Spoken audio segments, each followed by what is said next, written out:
Kumusta mga kaibigan? Magandang araw. Eto mga lods, tinitesting ko rito yung aking nabili na drone. Eto po mga kaibigan, ito po yung DJI Neo. Isa po siyang beginner's drone. Kaya ko po sinabi na beginner's drone kasi maliit lamang po siya. Pwede po siyang maglanding sa mga kamay po ninyo.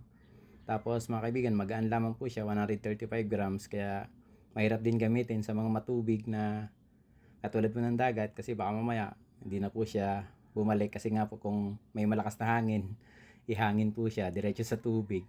Eto mga lods mga kaibigan, napaganda po gamitin kasi bukod sa medyo mura na po siya. Kasi nabili ko lamang po ito mga kaibigan ng second hand. Pero eto mga lods, nabili ko lamang po siya ng 7,000 sa kasamaan ko sa trabaho. Pero tingnan nyo naman po yan mga kaibigan, napaka-quality po nung kanyang video. Kasi mga lods mga kaibigan, meron po siyang 12 MP sa photos, tapos yung storage po niya, meron po siyang 22 gig, kaya kumbaga napakaliit lamang. Kaya pagkatapos niyo pong video, ilipat niyo po agad sa inyo pong cellphone.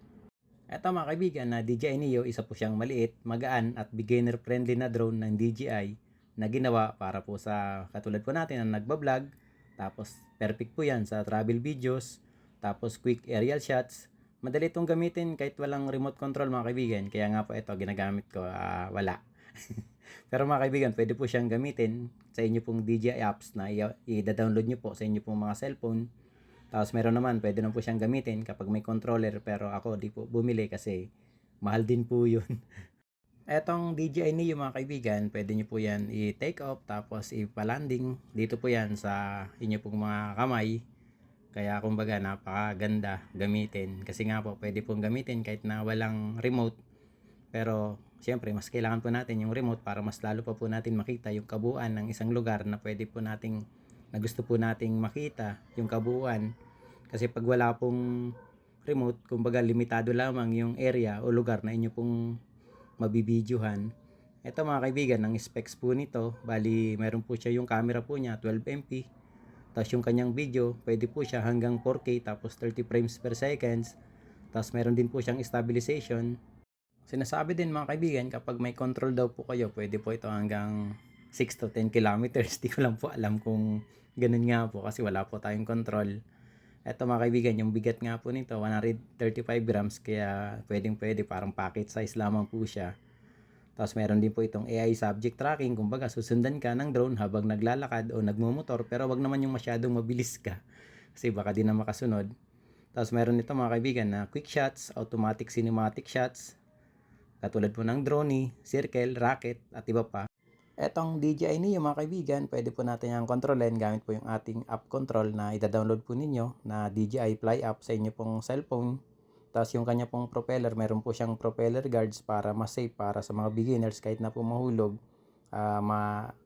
Maingatan po natin yung kanya pong mga propellers. Tapos kapag ang range naman po niya, kapag phone control, pwede po mga hanggang 50 to 100 meters. Tapos pero kung meron pong ah, controller, DJI controller, umaabot daw po hanggang 10 kilometers, depende po yan sa signal at lugar. Ang presyo nito mga kaibigan, siguro parang mga 10 to 14,000. Pero sa ngayon, nabili ko lang po ito ng 7,000 sa kasamahan ko. Eto mga kaibigan, yung binili ko kasi unang-una, di pa po ako marunong mag-drone pilot. Kaya ito yung binili ko na medyo mura at maganda naman po yung quality. Kaya pag-practicean ko muna to. Pero sa ngayon, nagaganda na po ako dito. Okay na sa akin to. Kasi unang-una, wala naman po ako pambili ng mamahaling drone. Kaya kumbaga, komportable at okay na po ako rito sa DJI Neo. Isa pa mga kaibigan, sa nagustuhan ko po rito, maliit lamang po siya, pocket size. Kaya kumbaga, pwede nyo pong ilagay sa inyo pong bag kung magta-travel po kayo. Hindi po masyadong malaking espasyo yung kanya pong magagamit sa inyo pong mga bags. Tapos ito mga lods mga kaibigan, sinasabi na pwedeng umabot daw ito hanggang 18 minutes na flight sa isang battery.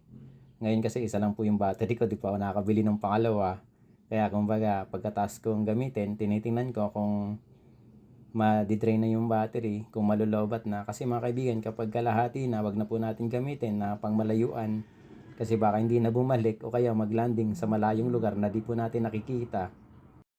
Ito mga kaibigan, sinasabi po ng iba na wag po natin gagamitin sa may dagat kasi nga po malakas po yung hangin doon.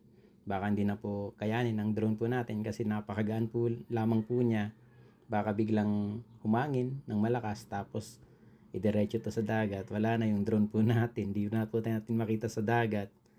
Eto mga kaibigan, yung paggamit ko, palm landing, take off. Diyan ko po ginagamit kasi wala pa po tayong control. Hindi pa po tayo nakakabili ng DJI controller kasi balang araw makakaipon na naman tayo niyan. Yun ang gagamitin ko sa mga pag-control po nitong ating drone, kasi mas gusto ko pong makita yung ibang malalayong lugar na pwede po nating kontrolin sa ating DJI controller. Kaya mga kaibigan, sa mga katulad ko na hindi pa po sanay maging drone pilot, ito po yung pinaka-perfect po para sa atin, yung DJI Neo. Isa po siyang beginners friendly drone. Napaganda po ng quality, madali po i-control kasi nga po madali pong matutunan lahat. Yung kanyang drone, yung kanyang circle, yung kanyang rockets, tapos yung iba pa pong mga features po nito. Sobrang perfect nito mga kaibigan gamitin sa ating motovlogging, sa travel vlog, tapos sa iba pa pong mga pwede po natin gawin sa ating pong mga content. Kasi makikita na po natin yung kabuuan ng isang lugar na gusto po nating kuhanan ng video. Ito po mga kaibigan, yung mga pros o magandang katangian nitong DJI Neo, napakagaan at portable. 135 grams lang, kaya ang timbang madaling dalhin kahit sa bag o motor ride. Tapos pangalawa, yung palm take off landing, pwedeng lumipad at bumalik sa palad ng kamay, hindi na kailangan ng controller. Tapos 4K quality video, napakagandang mag-record ng 4K video, maganda para sa social media, sa page o sa YouTube man. Tapos may AI subject tracking, kayang sundan ang subject habang naglalakad, nagbabike o nagmumotor. Tapos napaka beginner friendly, madaling gamitin kahit first time drone user. Tapos meron siyang built-in propeller guards, mas safe gamitin lalo na sa malapit na lugar o indoor shots. May automatic cinematic shots. Kaya yan mga kaibigan, yung magandang katangian po nitong DJI Neo. Tapos ito naman mga kaibigan, yung kanyang mga cons o limitasyon. Hindi unang-una mga kaibigan, hindi po siya kasing ganda ng camera ng mas mahal na mga DJI drones. Tapos mas maiksi yung kanyang flight time, mga 18 minutes lamang kumpara sa ibang drones na 30 plus minutes. Tapos limitado po ang kanyang obstacle sensors. Kailangan pa rin ng ingat sa paglipad dahil hindi full obstacle avoidance. Tapos maiksi ang kanyang range kung phone lang ang gamit. Mga 50 to 100 meters lamang po ang kaya kung walang remote controller. Tapos hindi pwede sa malakas na hangin dahil magaan, madaling maapektuhan ng malakas na hangin at pwede po nating mawala o di na po natin makita yung ating drone.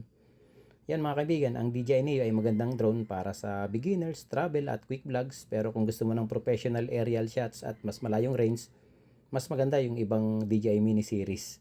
Kaya yan lang po muna mga kaibigan, yung aking unang biling drone. Pinag-ipunan ko po yan mga kaibigan, mga lods, para mas maganda yung ating mga kuha sa iba pa pong mga lugar na ating pupuntahan. Maraming salamat sa panonood. Mag-ingat po kayo palagi. God bless po. Mabalo sa Indoga Boss. Kumusta mga kababayan kong Bicolano, Bicolana. God bless po.